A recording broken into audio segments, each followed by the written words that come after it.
Full access to Europe's single market is vital for UK businesses and jobs, a group campaigning for Britain to remain in the EU has said.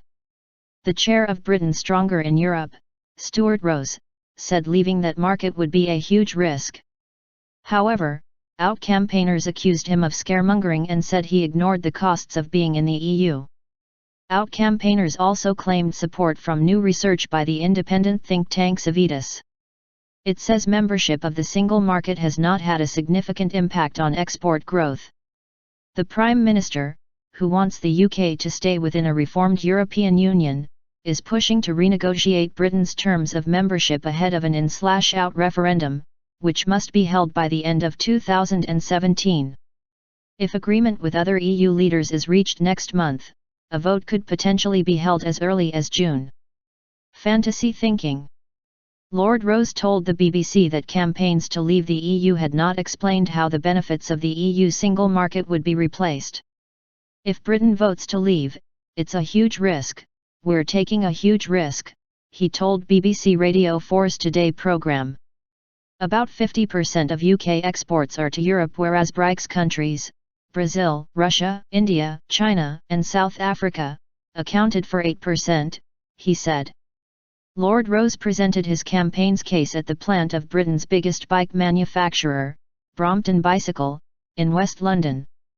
He said, "Those who want Britain to leave Europe cannot guarantee that Britain will retain full access to Europe's single market. They are putting the benefits at risk. Their proposed deal, whereby Britain would somehow retain access to the single market without obeying any of the rules, is a fantasy." In response, Robert Oxley from the Vote Leave campaign said, "I think this is just further scaremongering from the Britain Stronger in Europe campaign, which ignores the cost of the EU." Britain Stronger in Europe said one piece of research showed UK goods trade with the EU was 55% higher because of EU membership. Their claim is based on research by the Centre for European Reform that was first published in January 2014. The research used a statistical model to estimate how much extra trading of goods the UK does with other EU members, than would be expected without the single market. Vote Leave said it was out-of-date research from a pro-EU think tank. Export disappointment. Vote Leave used research from Civitas to support its case. Civitas studied official trade statistics and said that Britain had recorded slower export growth than any of the other founding nations of Europe's single market. Michael Burridge, who wrote the report, said, "While the single market cannot be counted a success in export terms for the EU as a whole, for the UK it must be counted at the very least a massive disappointment, and not far short of a disaster." His report found growth in UK exports had tended to drop after European Commission trade deals, whereas independent countries Switzerland, Singapore, and South Korea increased exports in the majority of cases after they negotiated their own trade agreements.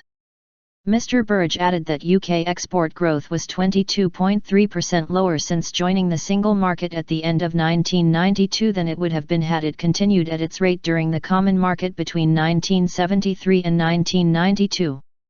Vote Leave Chief Executive Matthew Elliott said, "The unquestioning mantra that the single market has been good for British trade is wrong and should be challenged, as this research makes crystal clear."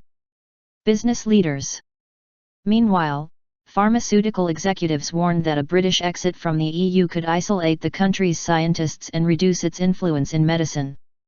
John Lechleiter, chief executive of the US pharmaceutical company Eli Lilly, told the Financial Times it would be a shame and a mistake if the UK left the EU, adding a vote to leave would isolate the UK, to its detriment.